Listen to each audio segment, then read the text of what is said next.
Today's show is brought to you by Grammarly, an intelligent writing app that works as your own personal editor.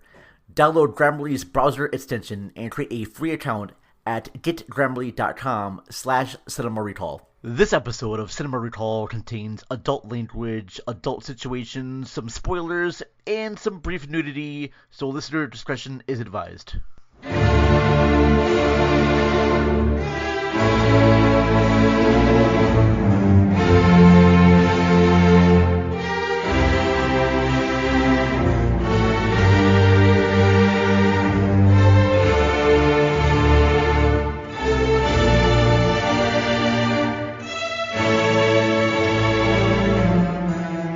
Alright everybody, welcome back to the Cinema Recall podcast show.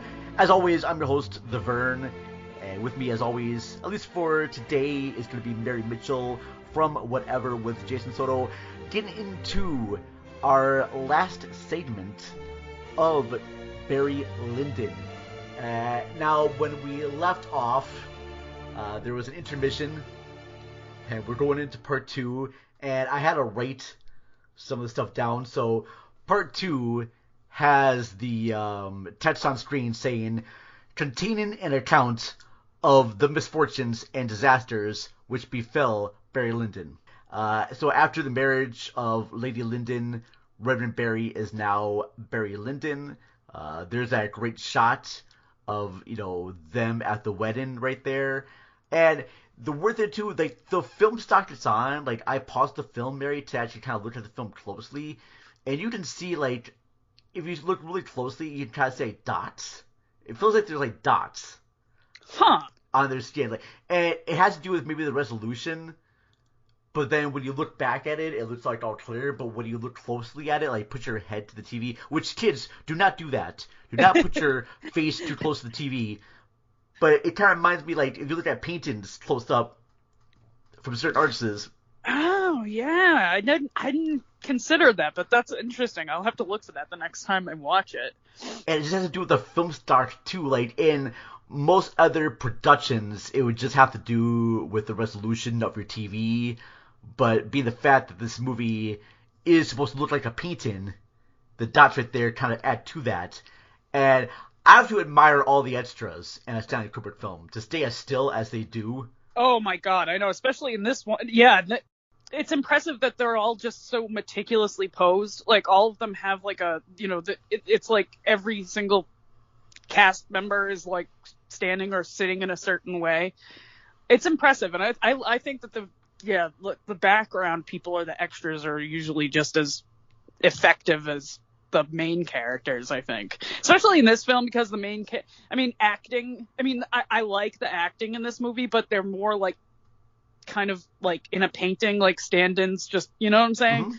Yeah, very, very, very much so. And the fact that, you're a day player to just stand around, eat some craft foods, get paid for a little bit there, but just I know Kubrick is pretty much detailed and what he puts in the scene, so I'm pretty sure there's a lot of time dressing up the actors. Same thing happened too for the sequence in The Shining, when Jack comes in there and there's a whole bunch of people in the background of the hotel and they're dancing. All those costumes, which by the way were the same costumes as the designer of this movie, and the detail they put into that sequence there, and have everybody wear 1920s clothes and just sit around, but they had to make sure that they positioned their arms the right way and made sure that their legs are sitting a certain way. It's so impressive, and there's usually so many of them too. In the extras, it's usually not just one or two people; it's a big room full of people. Yeah, exactly. Yeah, no, I love that. Now, you see Barry Lyndon and Lady Lyndon, and they're in a carriage. And he keeps smoking, and Lady Lyndon asks him politely to please put out his smoke.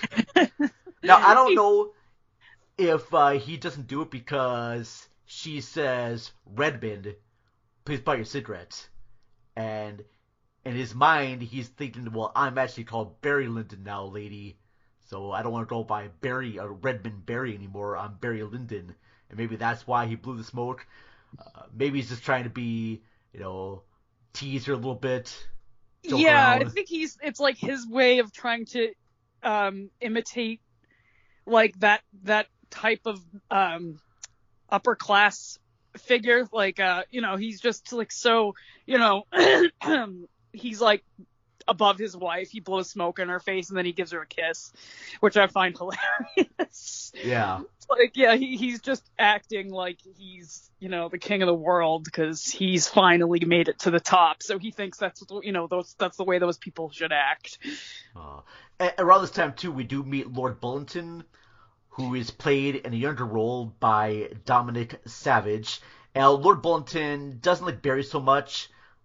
He thinks that he's just out to use Lady Lyndon and just is out for his own gain and doesn't really love her at all.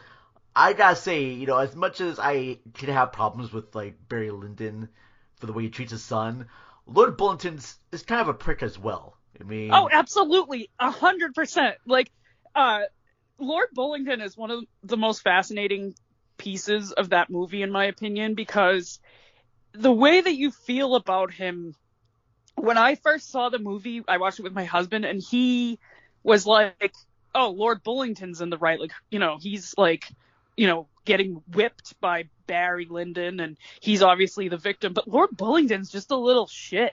Yeah. And also for him to be so dismissive of Barry, like, attempts to love him and be a good father to him, but Lord Bullington won't have it at all. He humiliates Barry like at any chance he can get, and for him to like look down at Barry Lyndon for being like a male gold digger, I guess, essentially.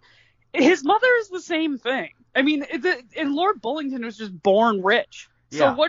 Why, I don't know. He's just a little snob. I exactly wrote that in my notes too, that Lord Bullington is an asshole for not giving his dad a chance. Yeah. I mean, Barry Lyndon's a dick for whipping him, but that's usually after the fact that Bullington was being an asshole. Exactly, and also the whipping is shocking to us, like, in 2021, but in the 1700s, it was perfectly normal to whip your children, and it was expected. Like that phrase, spare the rod, spoil the child. So it's like, in context with the time and place, it's not that out of, it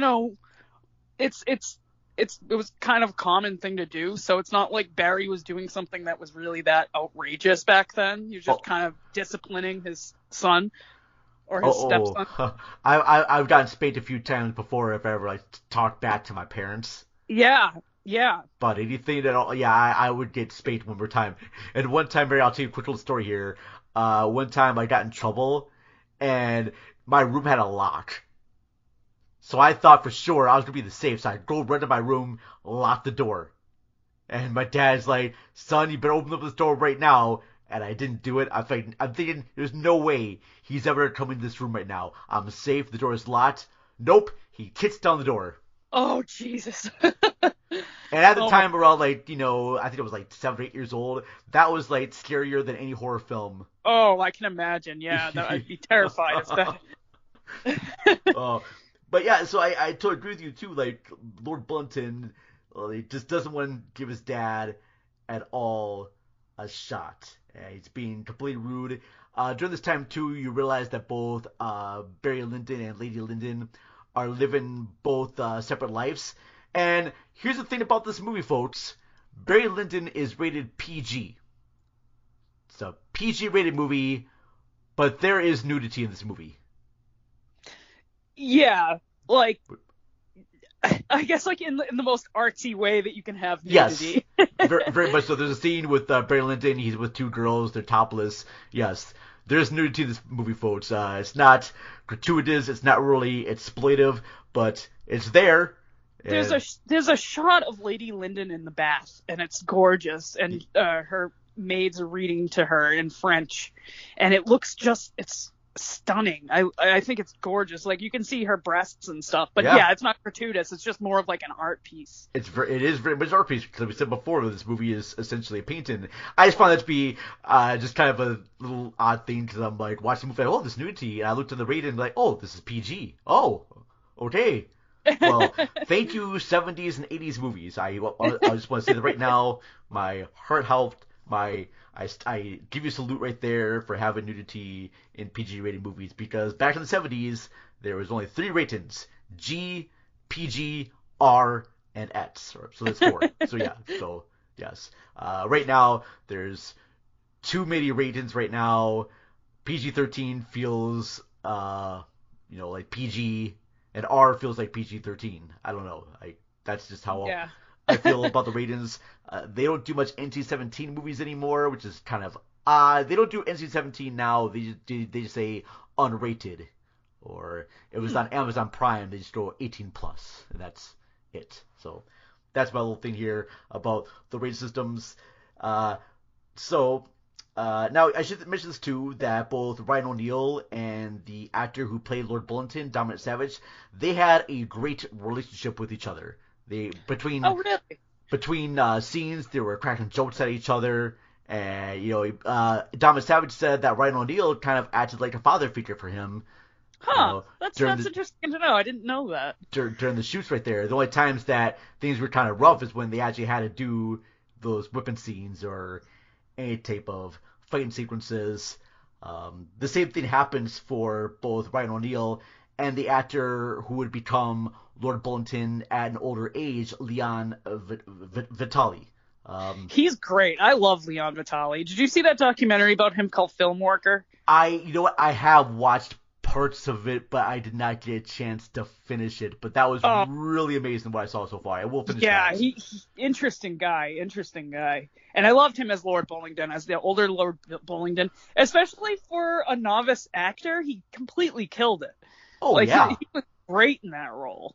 Here's the weird thing, too, listeners, is that after Leon Vitali, worked on this movie with Kubrick, because before this movie he did some other roles in movies here and there, but it was after this movie that Leon decided to not become an actor anymore.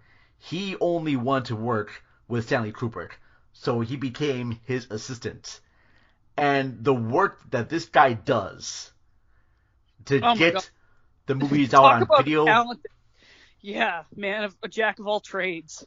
Yeah, he spent a lot of time making sure that the VHS and DVD artwork for movies of Kubrick's looked exactly right. He's the one that made sure all the color corrections and the way the film was presented on DVD looked to what Stanley Kubrick wanted them to look like.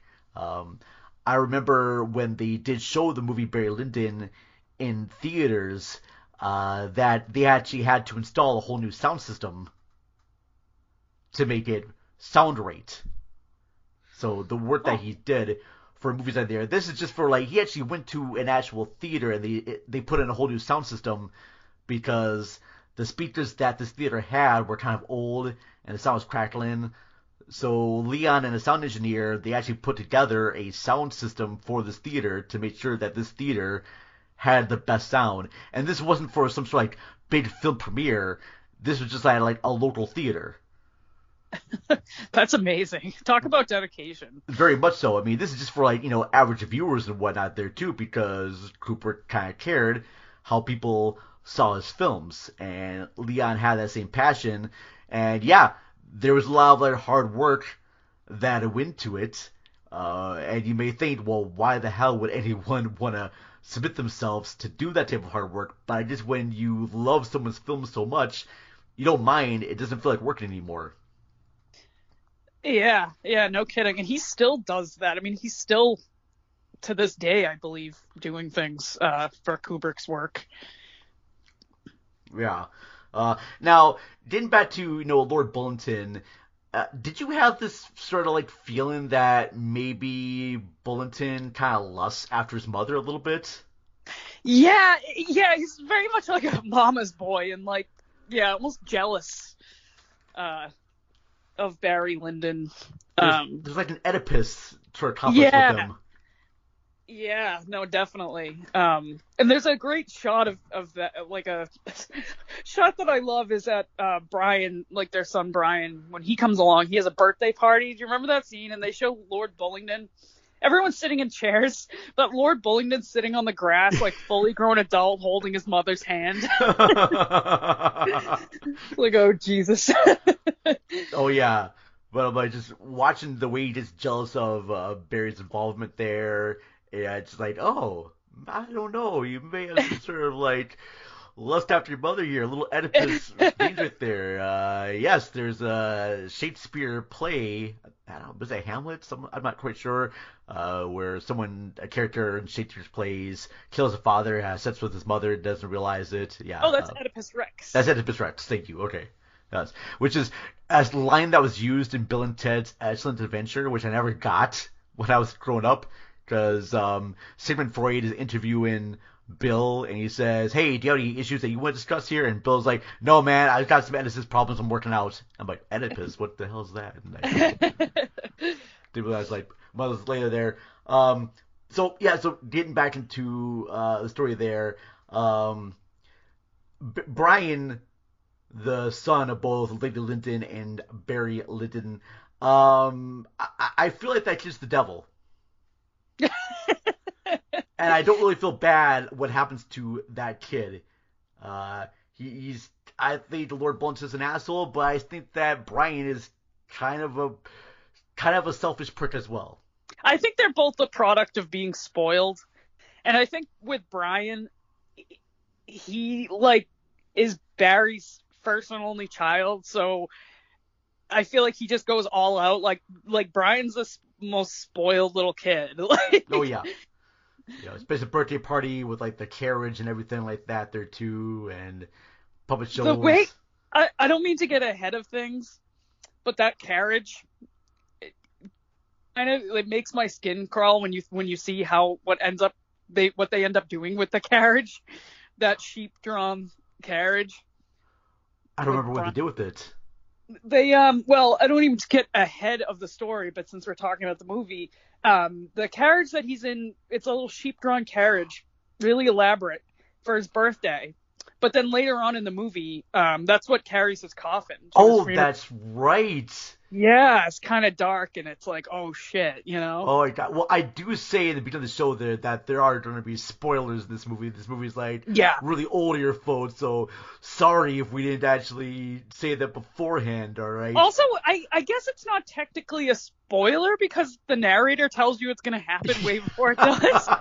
Very true. Very true. I mean, he tells you that Barry's going to die childless, so... Yes. Wait, hold on. That's right, I had a cough there. So, we do get kind of before the tragedy here. Barry's mother tells him that he needs to obtain a title, because if for some reason Lady Lyndon dies or becomes remarried, all the fortune will go to Lord Bulletin, and Lord Bulletin doesn't really care for much for him at all, so he has to obtain a title. And this is where he visits, I want to say, Lord Hamill, played by Anthony Sharp. Now, listeners will probably recognize him as being the head minister of the institution where Alex from A Clockwork Orange had the Ludovico technique. Yeah. And he appeared in episodes of Benny Hill and The Young Ones. So this is where Lord Hamill introduces Barry to a whole bunch of people in royalty, and he meets kings and queens. And here's the cool thing, too, that I read about with this movie, Mary. Stanley Kubrick actually called up and talked to the Queen of England to find out exactly how people walked and talked. Really? And how they acted during that sequence like that to make them seem more realistic. Wow. That's also a very interesting scene when he meets King George. Because everybody in the room, King George is like gracious to them and likes to meet them, and he just insults Barry straight to his face. Yeah. Like, maybe you should go back with them, gather an army and go with them. Mm-hmm. Very much so. No matter what this guy does, he will never be able to fit in or be accepted in anywhere he goes. Like, he actually makes it to the top and he's meeting the king, but he's still not accepted as one of them. He's not accepted in his home as one of them. He's not accepted in his society. And you can see there's a great scene that I really love that shows how out of touch Barry is with the upper class, is when he's buying an art piece. He's at a gallery and he's looking at a big painting, and he's pretending like he's really thinking about it. And he says, I love the use of the color blue by the artist. And they're like, oh, yes. It's like, that shows that he does not understand how art works. Like, if you were critiquing a painting and you were serious on art and you actually knew what you were talking about, you wouldn't say that. He's not, like, saying anything of worth. It just shows how, not like them he is. And, yeah, he just doesn't fit in anywhere he goes. Yeah, it's kind of back to the narrator, the writer of this movie. This reminds me of a little bit there. It kind of reminds me of that Looney Tunes cartoon with Daffy Duck and Bugs Bunny. Basically, it's called Duck Amuck, and Daffy Duck has everything bad happen to him. Like, the wrong background comes in, and he keep changing his outfits, and he keeps getting hurt in this. And it turns out that Bugs Bunny is actually fucking with him in the cartoon right there. I kind of feel like the writer is kind of fucking with Barry a little bit on this. Oh, yeah. Oh, the whole movie is like mocking him. It's just like, oh, look at this loser. And that's another thing, like, Lord Bullington is just so, like, dismissive of him. Is like, oh, he's just a common opportunist. It's like, well, what's wrong with that, though? Yeah.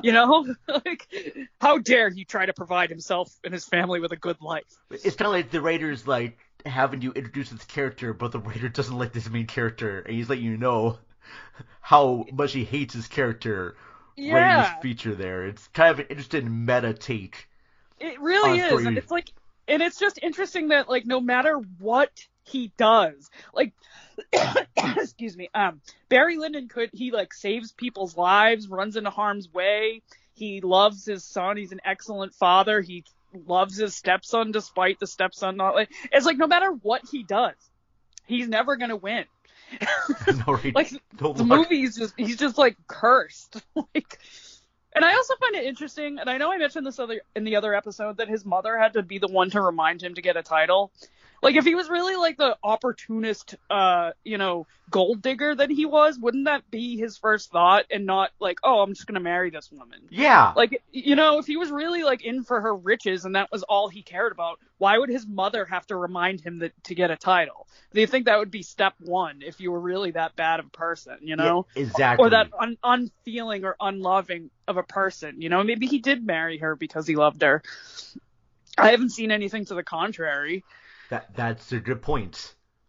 That is a good point. And we mentioned before in other episodes, but the movie just wants to show just the negative portions of his life. That's like the really big main thing, is all the negative things. And it kind of skips past all the positive things that he has done.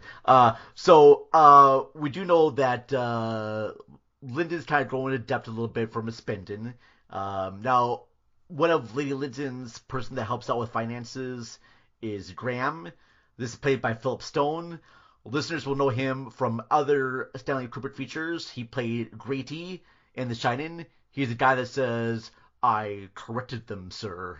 And when my wife tried to stop me, I corrected her too." Like, the way it says corrected is just so creepy, and it can never be duplicated. It's just the most eerie line to read of a word ever. I completely agree. And I feel like that scene of him with Nicholson in the bathroom when Nicholson confronts him and he's like, "You killed your whole family," the way that shot of him just standing so still, it just it gives me like goosebumps. It's so creepy and well done. I love it. Yeah. And that he also played Alice's dad in A Clockwork Orange. When he goes back home and his mom and dad are there, yeah, he plays his dad. He very much like a different type of role. 3 roles that are very different for Philip Stone there, so good job with him in there. Very effective actor. I like his energy. It's like unique, He's good in every role. Yeah, very much so. So then we get a sequence there where both Lord Bullington and Brian are at school, and Brian keeps asking Bullington about what's the answer to this, what's this, and then Bullington tries to spank Brian for taking his pen. Brian cries and runs into Barry Lyndon's arms. Barry says, "I told you never ever to touch my kid again." And then Bullington gets whipped. And then we get a sequence where Bullington is walking with Brian. She's there to interrupt his mom's performance. And he has Brian wear his shoes. And then he gets into this verbal tirade with his mother about being with Barry, and he says, I decided I'm going to leave the country until he leaves. And his mother says, I loved you just as much as your brother does. And Barry gets mad, and this is where both Bullington and Barry have a fight. This and another sequence early in the movie is probably the only times there's handheld camera. Most of the time, this film is shot very still with a bunch of zooms in and pan out. But this is the first time the camera comes off the rig and it's moving with the actors during this fight sequence. Which I also... Oh, sorry, go ahead. Well, I was just going to say, too, that this sequence is really kind of jarring because for the whole movie, everything's sort of still and the camera barely moves. It moves for zooms in and zooms out and pans back and forth. But it never has any handheld quality to it. So this scene with a fight, it just comes out of nowhere. And now I talked about Brian earlier because both Lady Lyndon gets shot and she runs away, and then she comes back in, see the guys are fighting, and she's just horrified. But little Brian, that shit has got a smile on his face. He's enjoying the fuck out of this. I love that scene too because that's the movie I feel like loves. It's that's the film's excuse for why Barry is apparently a dick. He beat up Lord Bullingdon, and then, oh my god, he upset everybody. Lord Bullingdon fucking deserved that. I mean, think about it. In that moment, it comes across at first as, Lord Bullingdon's breaking point, and, he's finally standing up against Barry and revealing to everybody how corrupt he is. But if you look at it from Barry's point of view, it's a completely unnecessary moment. He just exposed and humiliated Barry in front of everybody that he had worked so hard for so many years to rise to the ranks of this society, and to have his stepson come in there and just completely, undo everything that he had worked for no real reason. And I feel he did deserve to get beat by Barry for hitting his kid. I mean, Brian's annoying, but you don't just start smacking a kid and grabbing him by the ears like he did, and I just feel that, Lord Bullingdon's just a prick. Oh yeah. And Barry flips out and starts beating him up. It's I can kind of understand that. If you were in that situation and it's this little shit just ruined everything that you had worked hard for. Maybe that's Barry's breaking point instead of Lord Bullingdon's breaking, because they act like it's oh, this is Lord Bullingdon getting his justice or his, whatever, his victory. It's well, no, maybe it's just Barry's breaking point. Fuck Lord Bullingdon. Yeah, and I can kind of see both sides of the issue too, but I can try to see Bullingdon kind of being, he kind of feels like he gets blames for everything right there. He kind of feels like he figures that if Barry Lyndon wasn't the role here, life would be so much better. I mean, yes, I admit he is a prick, but also he's a prick with a purpose as well. Yeah. So he has a point. I mean, Barry is recklessly spending all of their cash and everything, but he had a vendetta against Barry from the moment he saw him, Oh, I yeah. feel like there was nothing that was ever going to, and then it just, it shows everybody start to fall away from him after that. So Barry's life really starts to suck. That's the moment I feel like that and the buying of the horse are the two moments that really undid Barry's life. Gosh. Well, we're going to get into probably the ruin of Barry's life when he does buy his kid that horse, but I got to take a quick little break here right now.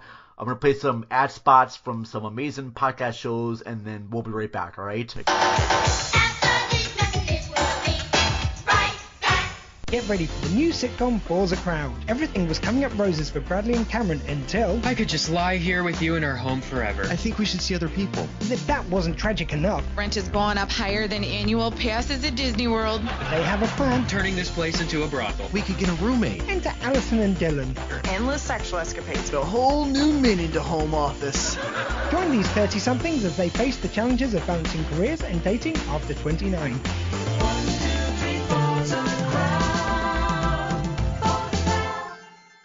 Every week on Real Spoilers, what we do is we take that week's big release on the weeks that we guess right, and we spoil it for you. So if you saw a movie and you want to talk about it with your friends, but maybe you don't have any friends, we can be your friends in podcast form. We'll talk about the movie in rich, vibrant detail, and it's kind of like a book club for movies. Yeah, we're just a bunch of movie nerds. Yeah, and so it's just a long-form conversation about the movie, going through its plot, talking about what worked, and a lot of times what didn't, and making fun of it when it doesn't work. And if you like the show, feel free to share it on your Facebook, social media, Twitter, verse thing stuff. So that's what we do on Real Spoilers. It's like a book club for movies, only with less Oprah. This podcast is a proud member of the Lamb Podcasting Network. Find the network at largeassmovieblogs.com. For being a listener of Cinema Recall, Grammarly is offering a free download of their software. If you host a website or podcast, it's really important that your followers and subscribers understand everything that you want to communicate with them. With Grammarly, you can have your own personal editor who not only does spell checks, but makes sure the tone of the piece is what you want. Get your free download by visiting getgrammarly.com/Cinema Recall. Hey everyone, the Vern here. Before we get back to our latest episode with Mary, I want to give a small shout out to some wonderful people who gave us retweets or shared our last episode, and I apologize immensely if I didn't mention this during the actual show itself, so I want to give a quick shout out here. What I'm going to do is I'm going to give you the names and then their Twitter handles. Please follow them, because these are amazing, wonderful people who have helped our show out immensely. So in no special order here, I want to thank Jeanette Miller-Mickenham. She's found on Twitter at AKA Jeanette. I want to thank Let's Chat Live. They're found at Let's Chat Live. Thank you to Howard Kasner of at Howard Kasner. Thank you to Joshua Maria at Extra Duty Pod. Thank you to Movie Drone Podcast at movie_drone. Thank you to Podcast HQ. They're found at Podcast HQ.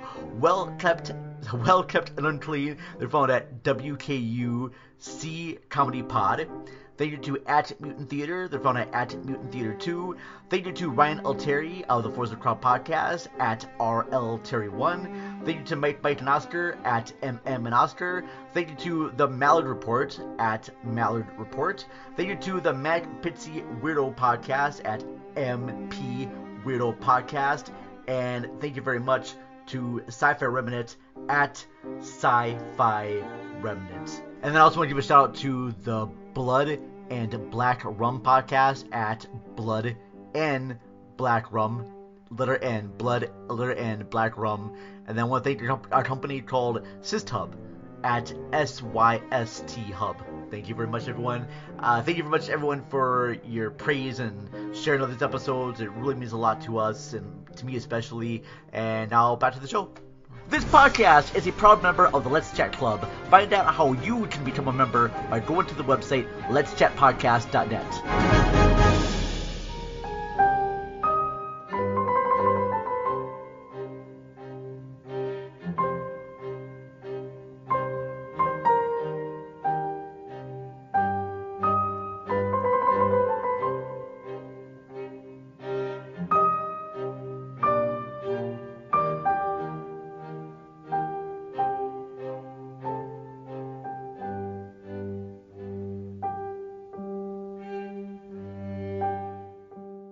Alright everybody, welcome back to the Cinema Recall Podcast, continuing our discussion of Barry Lyndon.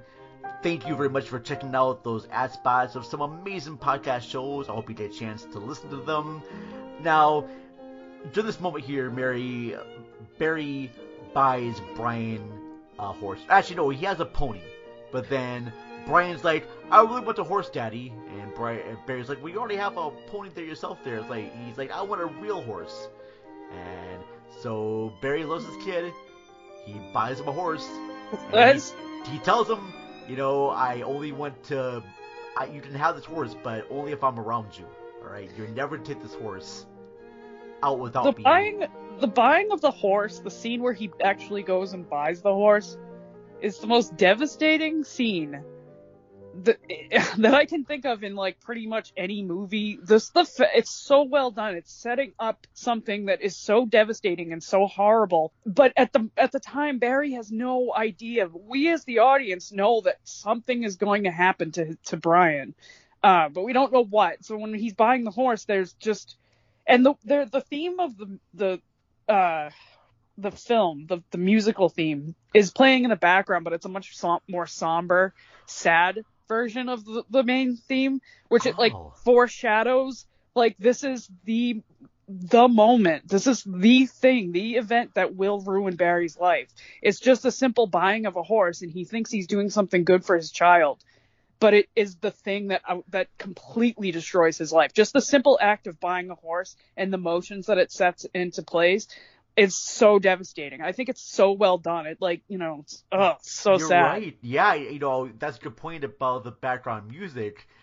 Even the fact too, the guy who's selling the horse wants to sort of like wants to make a different price on the horse, and they keep kind of bantering back and forth on what the price will actually end up being. And you're kind of hoping that, oh man, maybe you shouldn't actually afford the horse. Maybe the guy who is selling the horse, maybe he shouldn't do that either. So yeah, I can totally see that, very much so.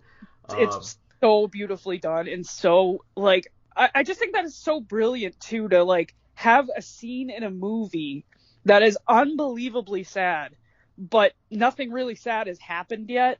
But as you're watching the movie, and especially because of that title card that says, the disasters which befell Barry Lyndon, that something's going to go down. Mm-hmm. And it's just, that scene of the buying of the horse, it should be something good, but we know that it's not. It's the worst thing it's the worst decision Barry ever made in his life. But at the time, it just doesn't feel that way to him. We know as an audience members, but we're kind of seeing, it's like the whole thing that Hitchcock said. It's one thing to show the bomb explode and shock everyone. Yes. But it's another thing to, like, if we know the bomb is going to explode and the characters don't. Yeah, the bomb's under the table and it's not exploding is way more terrifying than the bomb actually exploding. Yeah, very much so. So he buys the horse for his son, and it turns out that Brian did take the horse out without his dad's permission, and he just thrown from the horse. And he's in traction there with his, mom and dad. He's in bed. And he's in cast and everything like that there too, and asks his dad if he's going to die, and Barry's like, no son, you're going to get much better. Which is not true at all. That kid's not going to get better at all. He's like, but I can't feel anything except for my hand. Does that mean the rest of my body is dead? And it is really, really demented, but being the fact that we kind of know this was going to happen, there's like a little element of like kind of like dark humor in a way. Yeah. Oh, yeah. That's supposed to be because it is a kid dying. That's kind of rough for any parent. But as I said before, Brian is probably the devil. He's a little spoiled shit. And I'm sorry, but when you do dumb stuff like that, yeah, I don't really expect it. I should feel bad for the kid. I would feel bad for any parent right there, but come on now, kid. Why would you do that? Why would you want to take a horse that you know something bad's going to happen to you on there? Kids aren't known for their thinking skills, though, to be fair. Fair enough there. Yeah, but I feared that somehow put into his mind that this is not going to be a good idea. Put into your mind that your dad's going to hit you bad if you do this stuff. Come on, Barry, put some more fear into your kid. I don't know. I'm not trying to make any parental advice here. This is not, that'd be a bad idea for the Vern here to do. So Brian dies. Barry goes into deeper and deeper into depth with his spending and drinking. Lady Lyndon gets so depressed that she tries to kill herself. Lord Bulletin comes back to town, and he hears about, probably about the estate, because he is still head of the estate and whatnot there. He walks through this great room full of great art to meet up with Barry Lyndon, and there's that great shot where Barry and his friends are all drunk around a table. Very, very famous shot of the movie. I think it's kind of fascinating that Lord Bulletin is walking through this building with a bunch of great art on the wall, and then he walks into a scene which in itself is great gorgeous art that can be shown on the wall. It's gorgeous. That's the same scene I was talking about in the other episode with the woman scrubbing vomit off the floor. If you look at the people in the background, they're all drunk and everything. I love the way that they put that together. It's like makes it feel so real. You know what? Yeah. I do see the puke on the floor there. Yes. Little side note there. I had to cut some things out of the last episode to make it an hour long. So I think I cut out that last section of you talking about the vomit. So I apologize, Mary. I don't think the listeners heard that part. But yeah, no, I was talking about there's a woman in the background scrubbing vomit off the floor, which I thought was a very interesting detail. That's true, yeah. That they're at a big tavern, so. That's yeah, like I said before. Talk about kicking a man while he's down. Like, like Barry couldn't have been any lower, and Lord Bullingdon tracks him down. Like at a tavern at like 6 a.m. and wakes him up from a horrible hangover. Like, hey, guess what? Now we're gonna duel. It's like, fuck. Yeah. Barry Lyndon sucks.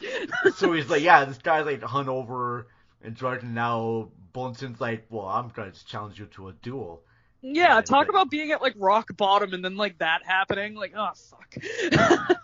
Like he's depressed. His kid just died. He's got nothing. He's just in this deep hole of depression, and then Lord Bullingdon shows up and wants to fight him. So we should talk about that end dueling sequence there, because at all accounts there, Lord Bullingdon should not have won that duel. No, and that's another scene that just I feel like shows that Barry has much better character than the movie makes him out to have. He had all the reason in the entire world to shoot and kill Lord Bullingdon, the man who destroyed him and just hated him for years and all that. He had perfect opportunity to kill him. And Barry, as we know, is a good shot. Yeah. So he could have just done it, but he decided not to. So let me set up the scene here real quickly. So they are both in the duel, and there's a coin toss, and Lord Bullingdon wins the coin toss, and he gets a chance to shoot Barry first. But as soon as he cocks his gun, the gun goes off, and he misses the shot. And everyone else there says, well, Bullingdon, you already took your shot. But Lord Bullingdon goes, well, my gun actually went off here. There's something wrong with the gun. And the other, I don't know, judges or whatnot, they're saying, well, your gun fired first. You must have allowed Lord Lyndon, sorry, he's not Lord there yet, but you must allow Barry Lyndon to take his shot. And you're right, Mary, he has the skill and the right to shoot him, and you know he could do it because you have seen him be in wars and everything, that he actually has a chance to do it. And what Barry does is he fires his gun into the ground, missing on purpose. Yeah, like it's just, if he was really like this, like, if he was as big of a cocksucker as the movie tries to make him out to be, he would have just been bang, and then he would have had, also, if he was as big of a opportunist, the movie totally constantly calls him an opportunist. Well, he had an opportunity to not only kill not only kill Lord Bullingdon, but eliminate who was going to be heir to the fortune. I mean, if he killed Lord Bullingdon, he would have probably had the rights to his fortune. Mm-hmm. Like what kind of an opportunist would not take that opportunity? Oh, very much so. Yeah. So after that, you would think that maybe Lord Bullingdon would look at his dad and go, oh my gosh, this guy just, he gave me a chance. He saved my life in a way. Maybe I can give this guy another shot. Maybe he's not as bad as I thought he was. Nope. Lord Bullingdon cocks up his gun, shoots him, and basically he gets so injured that they have to amputate his leg. Yeah, Lord Bullingdon takes the opportunity, not Barry Lyndon. Yeah. But yeah, that's also something that, like, as far as like historical whatever goes, is just really like makes my skin crawl at the idea of like 18th century surgery and amputation. Yes. Oh my god. I'm sure the liquor they had there wasn't really that strong. It was strong, but not like, put you to false. It won't make you pass out. Yeah, they just put a belt in between your teeth and saw it off. Oh my god. Yeah, it's even hard to cauterize it with the. Yeah, they used to. The cauterize with fire. They would, yeah, like, oh god, I can't even imagine how painful that must be. So that duel sequence, I had to write this down with that. The duel sequence took exactly, like, I think it was like 6 weeks to edit. Wow. Tony Lawson, the editor who did the Witches, the original one with Angelica Houston, he also edited Straw Dogs. Yeah, so very much, 6 weeks to edit that one. I know that in that sequence, that instead of shining a light through 5 different windows, they had to shoot a light through just one particular one to have them all shine in there. Then that didn't work, so they actually had to go ahead and shoot light through each window in there to get that look. So, very, very cool shot of the end duel there. So, after, the duel happens, Barry loses his leg. He also loses a lot of his fortune. Bullington takes control of the estate, and he promises to send Barry money every year, and he promises to never return and see his mother again, which he obliges. And Barry ends up becoming a gambler at other places, not to the high esteemed credit that he had before in the past. And then in the last scene, you see Lady Lyndon sign in Barry's, annuity check to him, and there's like a little pause there. Lady Lyndon, even though she unsuccessfully tried to kill herself, I have a feeling that she will try again and be much more successful later on, because she is just broken down. Oh yeah, and that's another thing. Like, her son, Lord Bullington, is forbidding her from ever seeing her husband again. What if that kind of maybe says to me that they actually loved each other, and she loved Barry and he loved her? So maybe it wasn't a marriage just based on, gold digging. Yeah. She completely, and Lord Bullington stripped her of who she had left was Barry. And also I want to talk about that last shot of Barry in the film, because I think it is so impressive and so brilliantly done. It's Barry with his mother with one leg getting into a carriage and passing his crutches back to the guy helping him get in. He's standing on one foot on the little step into the carriage, which is like so brilliant, because it's like Barry at his most weak. He could fall back. He has one leg. He's getting into a carriage with the help of his mother, going back to live in Ireland and just be miserable forever. Like, that's Barry at his ultimate worst. He's precarious. He's like, can't help himself, can't do anything for himself. He's got one leg, no money. He has to have his mother take care of him. Like, It's just so sad. That one shot, like that, the thought that they put behind that is, I love it. It's great. I'm just more impressed of how they did that shot of him walking with one leg without any CGI. Yeah, and what's interesting too, the location of that is actually a town in England called Lavenham, and the building that is an old guild hall, and that's an actual medieval building. That's Really? Not like a set. Yeah, that's a town that's actually, if you look at it on Google Maps or just videos of it, it's an actual medieval town. So that building is like, I think dates back to the 1400s. So that's an interesting bit of historical detail. I'm glad that they chose that location, because it's so gorgeous, and it just makes it more realistic looking as being, That is amazing. I did not realize that. That's really cool that, like I said before, stuff where things didn't have to be much detailed in the movie are, which I give a lot of credit to the production team and the directing. Yeah. I know a lot of people, and there's been a lot of like video essays about Stanley Kubrick's work, and saying that Stanley Kubrick was a guy who just wanted to do everything his way. He never collaborated with anyone. No, Kubrick loved collaborating with people. It wasn't just, hey, my way is this way. No, he actually listened to all the people in his crew. That's why people in the crew kept coming back to work with him, is because he did respect of what they were doing for the features. So after we get, sign the check, and we see, Barry going off there we get the epilogue, and the epilogue just has a saying there. It was in the reign of George III that the aforesaid personages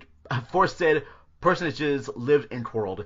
Good or bad, handsome or ugly, rich or poor, they are all equal now. What's your take of that? I love that. That's like one of my favorite things about that movie. I absolutely love it. It's so dismissive too, but it's also really like interesting, like because it's just, it's like a historical movie, and you can say that about anybody. They're all dead, so none of these stories, I guess, matter. It doesn't matter all the things that they tried to do, all the things that they didn't do, and all the fights that they had and everything. It doesn't matter because they're all dead. They're all equal, I love that. Yeah. Well, I had to say, Mary, you definitely had me see the character of Barry Lyndon in a whole new light there, because I do admit, when I watched the first couple times there, I figured, yeah, you asshole, marrying this woman for money, you do these horrible things, yeah, you do what you deserve. And then I'm looking back at it, but oh, well, he actually did do very much honorable things. Yeah, he was a good guy. Like, if think about it, like, everybody else in the movie is guilty of what, like he's pegged as being an opportunist. Like, oh, you just want to marry into money, but Nora did that. Nora betrayed him for money. He didn't betray her for love. Yeah, he actually loved her. Yeah, that's true. Yeah, he actually loved her. And there's also no evidence that he didn't love Lady Lyndon. I mean, yeah, he cheated on her and stuff, but I feel like that was just kind of like upper class society getting to his head. His head was getting a little big at that point. Everybody makes mistakes. I don't know. Did he cheat on her? I just saw him like at a room with topless women feeding him grapes. It's like he went to a strip club. Well, there was a scene also where Lord Bullington, as a young man, so younger Lord Bullington, and Lady Lyndon are walking, and they come across Barry making out with a girl behind a tree, and he's got Brian with him in a carriage right next to him. Okay, I might have hit the bathroom during that sequence there. I don't recall, but all right, fair enough. Also the fact too, while he's convorting with two women, it shows that scene with Lady Lyndon having to care for both of her sons. Even though Lord Bullington is having sort of like fetish for his mother, so he just likes being mothered by her. There's something really kind of creepy about Lord Bullington. I'm sorry. Barry has like a lot of issues with him too, but he's not as like creepy or cringy as Lord Bullington. Lord Bullington basically wants to fuck his mother. That's right. I said it here, folks. Yeah, I can see that. Yeah, no, I mean, like, Barry's not like a perfect person, but nobody is. But the movie just drags him through the mud, like, and it's interesting that like. He's the Book of Job, right? Isn't there like a religious story where God says, I'm going to take all these things away from you that you love and everything like that. Yeah. And he says, well, I'm still going to be, I'm still going to praise your name. I think that's Book of Job.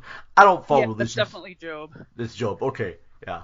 I think they did the same sort of story too for the Coen Brothers, A Serious Man. Yeah, it's just like how much can this man lose in his life? Like, everything just goes wrong for him. And like I said, that last shot of him getting into the carriage with one leg and handing back his crutches, and it's so precarious. And it's like, how much more can this man be broken down? And you don't even know what happened to him after that, because the narrator's like, oh, we don't have the information. Well, where were you getting the information from before? Yeah, exactly.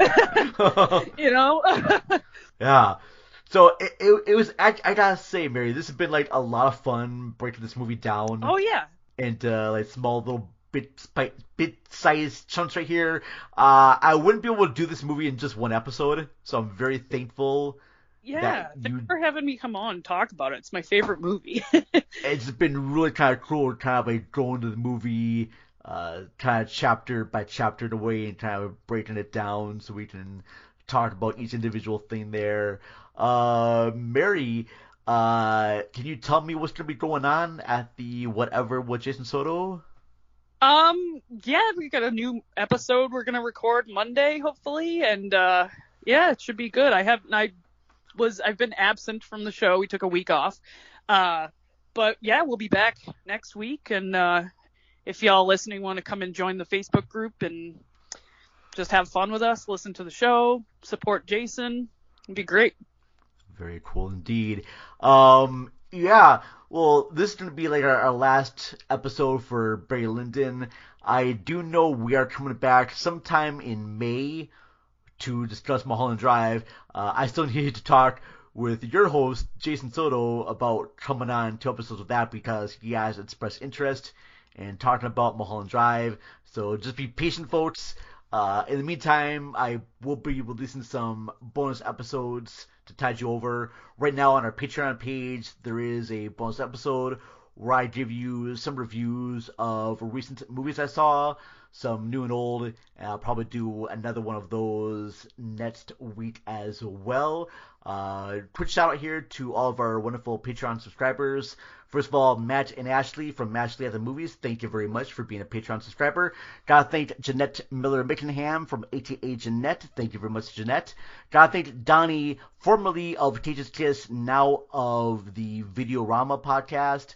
And then we gotta, of course, thank Jason Soto of Whatever with Jason Soto. Don't forget at all to check out our webpage, which is cinemarecall.net. And follow us on the social media apps, Twitter, we are at cinema_recall. Find our Facebook page, Cinema Recall Podcast. Join our group, which is Crack, Cinema Recall's Awesome Cinematic Club, where I do post videos on there as well and whatnot. Yeah, I think it's going to kind of like wrap up this episode of Barry Lyndon. Big special thanks here to you, Mary Mitchell, for being on the show with me for these upcoming episodes. And yeah, thanks for having me. Would you talk to your host, Jason, about maybe having me back on the show?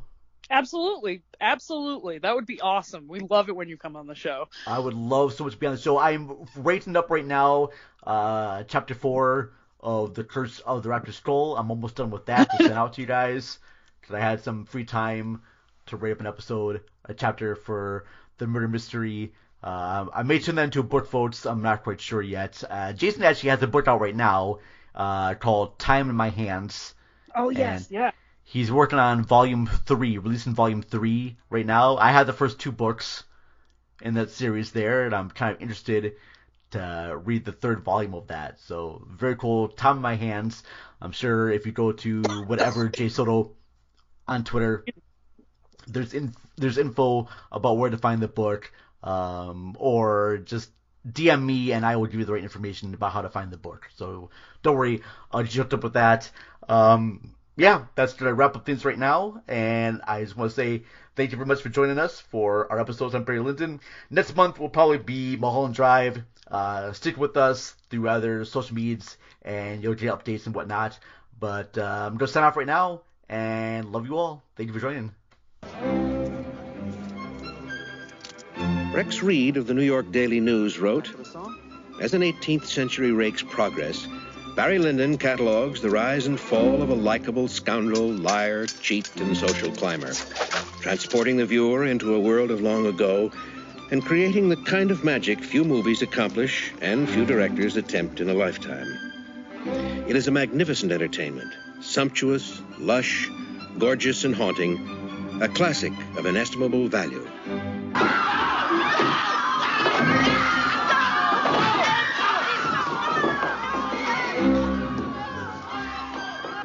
Liz Smith of Cosmopolitan called it a perfect movie.